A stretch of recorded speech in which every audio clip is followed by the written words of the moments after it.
চোখ বন্ধ করে কল্পনা করুন, আপনি আটকে আছেন এক নির্জন দ্বীপে। চারদিকে শুধু সাগরের উত্তাল ঢেউ, হাড় কাঁপানো ঠান্ডা পানি আর মধ্যরাতের অন্ধকার। এই দ্বীপেই দাঁড়িয়ে আছে বিশ্বের সবচেয়ে কুখ্যাত, সবচেয়ে ভয়ঙ্কর জেলখানা, আলকাট্রাজ প্রিজন। একটা সময় এই জায়গাটিই ছিল অপরাধীদের শেষ গন্তব্য। একবার ঢুকলে আর ফেরা যেত না। কিন্তু এই জেলখানার ভেতরে যা ঘটেছে তা আজও মানুষ বিশ্বাস করতে পারে না।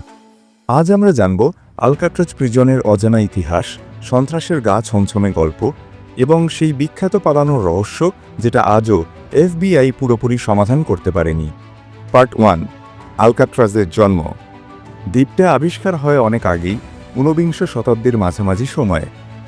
সান ফ্রান্সিসকো বের মাঝখানে অবস্থান হওয়ায় প্রথমে এটি ছিল সামরিক ঘাঁটি। এরপর 1989 সালে মার্কিন সরকার এটিকে রূপ দেয় একটি উচ্চ নিরাপত্তা ফেডারেল কারাগারে।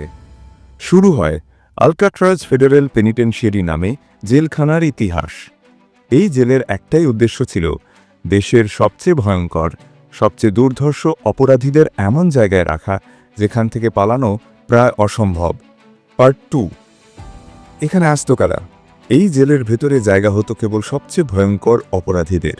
এখানে ছিল কুখ্যাত আল ক্যাপন, যিনি ছিলেন মাফিয়ার রাজা। ছিল বার্ডম্যান রবার্ট স্ট্রাউড, যার জীবন নিয়েই পরে তৈরি হয়েছে হলিউড মুভি। প্রতিটি কয়েদিকে রাখা হতো একক সেলে। তাদের দিনের বেশিরভাগ সময়ই কেটে যেত একা, নির্জন ঘরে। এমনকি তাদের কথা বলার সুযোগও ছিল সীমিত। এই নিঃসঙ্গতা এতটাই ভয়ঙ্কর ছিল যে অনেকে মানসিক ভারসাম্য হারিয়ে ফেলত। পার্ট 3, পালানোর অসম্ভব চেষ্টাগুলো। আলকাট্রাজের নিরাপত্তা এতটাই শক্ত ছিল যে এটা মনে করা হতো কেউই পালাতে পারবে না। তবে তাও 14টি বড় পালানোর চেষ্টা হয়েছে এই জেলখানা থেকে। সবচেয়ে রহস্যজনক ঘটনা ঘটে 1962 সালে। 3 জন কয়েদি মাইনাস ফ্র্যাঙ্ক মরিস ও জোহন এবং ক্লারেন্স অ্যাংলিন মাইনাস তারা প্রায় 1 বছর ধরে প্ল্যান করে তৈরি করে কাগজের তৈরি নকল মাথা, খুঁড়ে ফেলে সেলের দেয়াল আর তৈরি করে একটি রেইনকোটের নৌকা। এক মধ্যরাতে তারা পালিয়ে যায় আর তাদের আর কখনো খুঁজে পাওয়া যায়নি।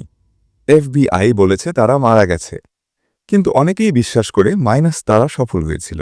আজও প্রতি বছর তাদের মার নামে একটি পোস্টকার্ড আসে। কেউ জানে না মাইনাস তারা বেঁচে আছে না মারা গেছে। পার্ট 4, জেলখানার পতন।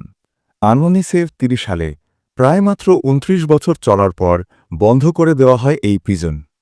কারণ একটাই, মাইনাস অতিরিক্ত খরচ ও রক্ষণাবেক্ষণের জটিলতা।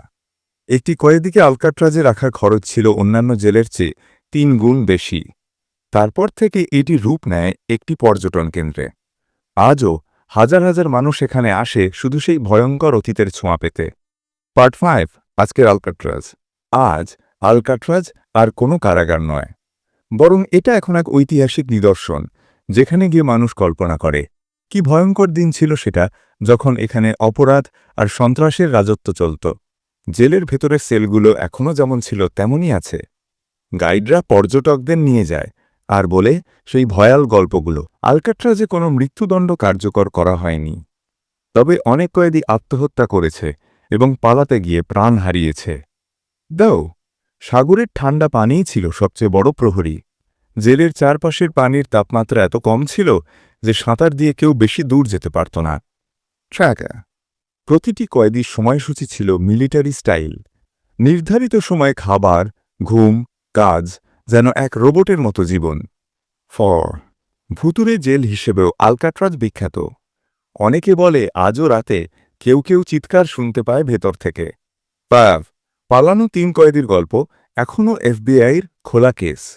আপনারা যদি চান আলকাট্রাজ নিয়ে আরও গভীর কোনো রহস্য জানাতে, নিচে কমেন্ট করে জানিয়ে দিন।